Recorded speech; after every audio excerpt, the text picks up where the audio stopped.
Tusonge mbele ambapo upasuaji wa miili ya mama na watoto wake wawili wanaodaiwa kuuawa na afisa wa kijeshi mjini Nanyuki utafanyika leo kubaini kilichowaua. Na sasa moja kwa moja niungane na mwanahabari mwenzangu Ibrahim Karanja. Ibrahim Karanja, pengine utuambie leo tunatarajia yapi?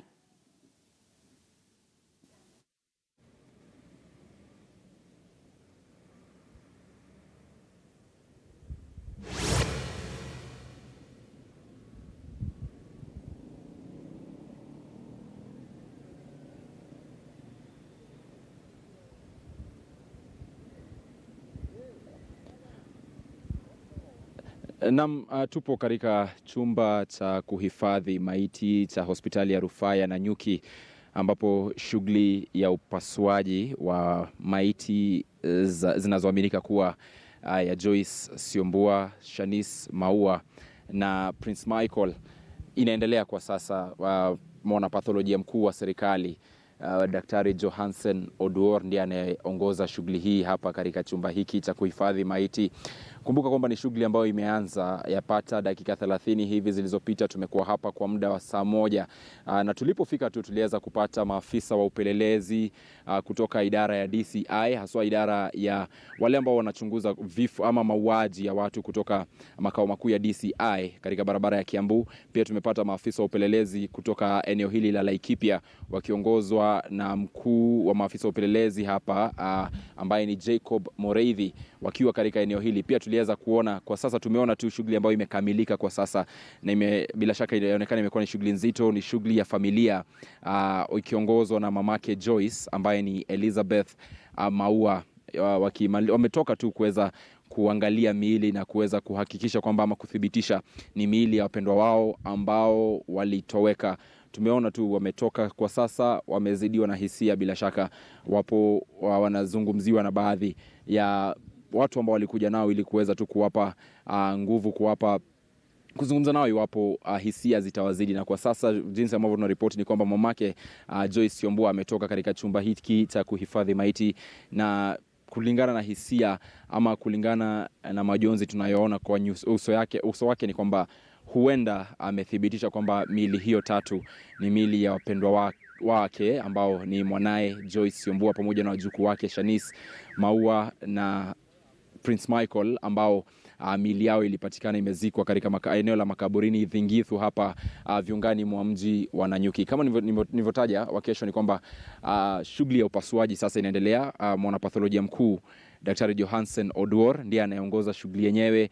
Tumeona hapa pia katika chumba hiki cha kuhifadhi maiti tumemwona wakili wa mshukiwa mkuu katika kesi hii akiwa ni Peter Mwaura Mugure, afisa wa jeshi aliyekuwa katika cheo cha meja, ndiye mshukiwa mkuu. Tumeona wakili wake hapa Mwangi wa Njohi yupo hapa pengine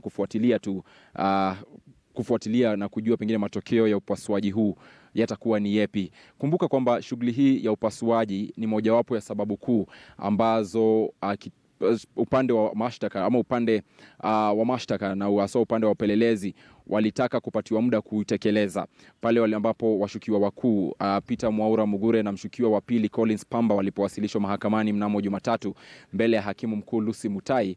Ni kwamba upande wa mashtaka ulisema kwamba unahitaji siku 21 kuweza kukamilisha uchunguzi, na baadhi ya vitu ambavyo walisema kwamba walihitaji kufanya, mambo ambayo yalihitaji kutekelezwa ni upasuaji wa miili hiyo tatu ili kuthibitisha ama kujua ni vipi ambavyo watatu hawa walikumbana na mauti yao. Kama ni walikumbana na mauti yao kwa kunyongwa, kama walikumbana na mauti yao kwa kudungwa visu, upasuaji huu bila shaka utakuwa ukidhihirisha, na basi wapelelezi watakuwa na kesi zaidi ama na habari zaidi ya kuweza kuwasilisha mahakamani. Kama nilivyosema, ni mojawapo ya sababu kuu ambazo wapelelezi na upande wa mashtaka waliwasilisha mahakamani mbele ya jaji hakimu mkuu Lucy Mutai wakitaka kupatiwa siku 21, siku ambazo walipatiwa. Hakimu mkuu akisema kwamba atawapa siku 21 kuendelea kuwazuilia washukiwa wakuu ambao nimewataja Peter Mwaura Mugure na Collins Pamba.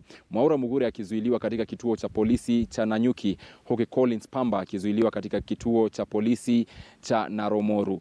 Sababu kuu ya wao wawili kuwekwa katika vituo viwili tofauti vya polisi ikisemekana pia ni kujaribu tu kuzuia wao kuweza kuharibu ama kuharibu ushahidi ama zile ripoti ambazo walikuwa wameandikisha na polisi.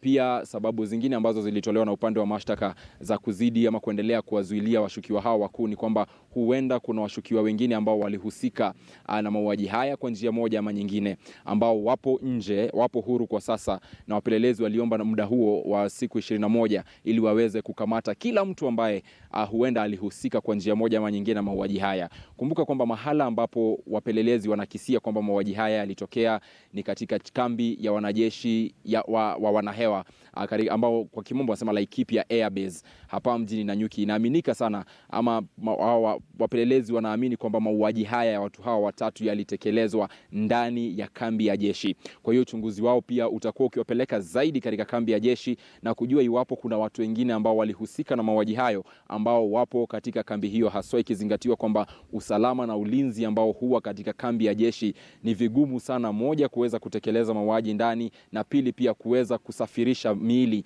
ya watu watatu bila ama pasi na kugunduliwa na walinzi ambao walikuwa katika zamu siku hiyo. Kwa hiyo uchunguzi huu umeelekeza wapelelezi katika kambi hiyo, na kama walivyosema hapo awali tulipozungumza na mkuu wa wapelelezi hapa katika kaunti ya Laikipia siku ya Jumamosi, Bwana Mwinde alisema kwamba wamekuwa wakipata ushirikiano mwema sana kutoka kwa maafisa wa jeshi, haswa maaskari wale ambao ni askari wa jeshi, military police, na pia idara ya kuweza kutoa habari ya jeshi, military intelligence. Wamekuwa wakishirikiana nao vyema sana, na tunatarajia iwapo ushirikiano huo utaendelea, basi tunatarajia huenda watu zaidi wakatiwa nguvuni, kamatwa kuhusiana na mauaji haya. Turejee hapa katika chumba hiki cha kuhifadhi maiti, na kama nilivyosema, familia wakiongozwa na mamake Joyce Syombua ambaye ni Elizabeth Maua ipo hapa. Amekuja pia na kakake ambaye ni mjomba wa Joyce, na pia amekuja na rafiki yake mmoja ambaye anasema kwamba ni kutoka kwa kanisa ambalo yeye huelekea kuabudu. Kumbuka kwamba ripoti kuhusu watatu hawa waliopotea ni ripoti ambayo ilifanywa rasmi tarehe 27 mwezi Oktoba katika kituo cha polisi cha Soweto.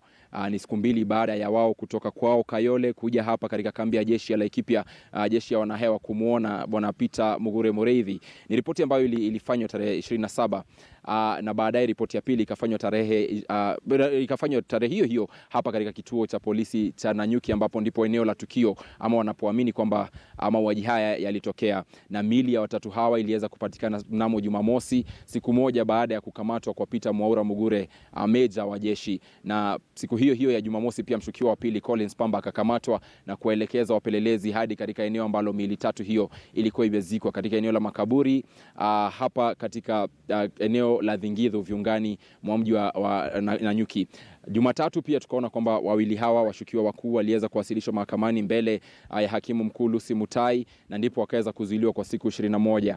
Mwendesha mashtaka Peter Mailanyi akiombea upande wa upelelezi muda zaidi ili uendelee na upelelezi, na bila shaka mojawapo ya upelelezi kama nilivyosema hapo awali, mojawapo ya shughuli ambazo zilihitaji kukamilika katika siku hizi 21 ni upasuaji wa miili, kudhibitisha tu ni vipi ambavyo watatu hawa walikumbana na mauti yao. Kumbuka kwamba upasuaji huu ambao unaendelezwa na mwanapatholojia mkuu wa serikali Daktari Johansen Oduor utadhibitisha iwapo walinyongwa kama jinsi ambavyo ripoti zilikuwa zikiarifu awali, ama iwapo pia walidungwa kwa visu kama ambavyo ripoti pia zilikuwa zikiarifu awali. Baada ya upasuaji huu, basi wapelelezi watakuwa na kesi ya kuweza kuwasilisha mahakamani, na pengine watakapokuwa wakifika mahakamani tarehe 9 mwezi Disemba, pengine watakuwa sasa wakifungulia mashtaka rasmi washukiwa wakuu katika mauaji haya wa kesho.